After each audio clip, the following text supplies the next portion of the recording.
अस्सलाम वालेकुम my YouTube family, क्या हाल है आप लोगों का। आई होप कि आप लोग ठीक हैं, मज़े में होंगे और खुश होंगे। तो आज हम बनाने जा रहे हैं मिक्स वेजिटेबल पकौड़े। तो जल्दी से मेरे चैनल को सब्सक्राइब कर दीजिए, बेल आइकन के बटन को प्रेस कर दीजिए ताकि मेरी हर आने वाली वीडियो आपको वक्त पर पहुंचे। एक प्याली पालक थी जो हमने काट कर रख दी थी।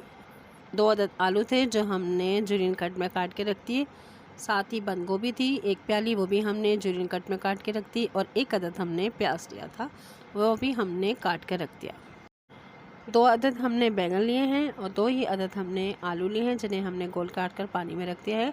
और 7 से 8 अदद हमने पालक के पत्ते लिए हैं जो हमने पालक वाले पकौड़े बनाने हैं। 2 प्याली हमने बेसन लिया है। अब हमने इसमें कटी हुई सारी सब्जियां डाल देनी है। आलू डाल दिए हमने, साथ ही प्याज भी डाल दिया है। अब हमने इसमें पालक डाल देनी है और साथ ही हमने इसमें बंद गोभी डाल दी। अब इसमें हम मसाले शामिल कर देते हैं। लाल मिर्चें पिसी हुई हैं, नमक है और पकोड़े मसाले में हमने डाला है सूखा धनिया पिसा हुआ धदरा सा, लाल मिर्चें हैं कुटी हुई, ज़ीरा है, मेथी है जो हमने इसमें शामिल कर दी है। चले जी, अब हम इसमें मिक्स कर देते हैं हाथों से इस मसालों को। बेसन वाला बैटर हम मिक्स कर रहे हैं, अच्छा सा मिक्स कर देंगे ताकि इसकी गुठलियाँ बाकी ना रहें। पानी शामिल करते जाएंगे थोड़ा सा, और इतना हमने थिक रखना है कि पकोड़े का बैटर अच्छा सा बन जाए। ये देखें, पकोड़ों के लिए हमारा मसाला बनके तैयार हो चुका है बेसन वाला। अब इसी तरीके से हमने बैंगनों के लिए भी बैटर तैयार करना है जो हमने बैंगन पकोड़े वाले बनाने हैं, आलू वाले पकोड़े, और साथ ही हमने पालक वाले पकोड़े बनाने हैं। तो इसी की भी वही रेसिपी है। इसी तरह इसमें हम मसाला ऐड कर देंगे, शामिल कर देंगे।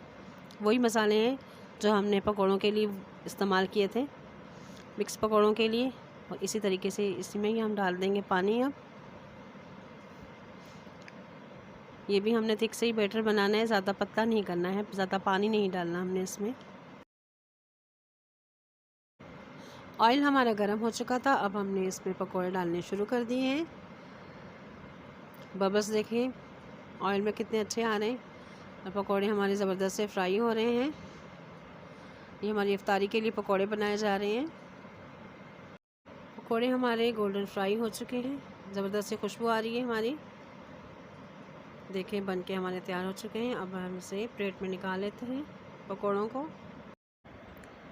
बैंगन के पकोड़े बनाने के लिए हमने बाद में बैंगन गोल काट के रखने हैं ताकि बैंगनों का कलर ब्लैक ना हो जाए, काले हो जाते हैं।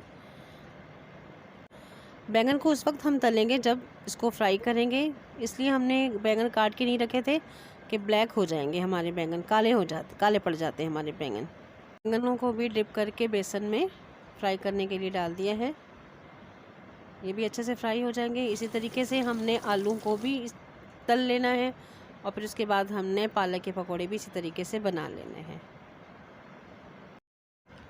ये देखिए हमारे क्रिस्पी से पकोड़े बनकर तैयार हो गए हैं, ज़बरदस्त से हमारे पकोड़े, बैंगन के पकोड़े देखें, खुशबू आ रही बहुत ज़बरदस्त से हमारे पालक वाले पकोड़े, आलू के और बैंगन के पकोड़े और सब्जियों के मिक्स पकोड़े बनकर तैयार हो चुके हैं। ज़बरदस्त सी खुशबू आ रही है पकोड़ों में से।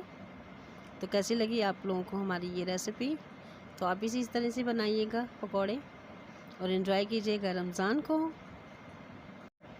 तो जल्दी से मेरे चैनल को सब्सक्राइब कर दीजिए, लाइक कर दीजिए और शेयर कर दीजिए, और कमेंट्स में लाजमी बताइएगा कि आपको ये मेरी रेसिपी कैसी लगी।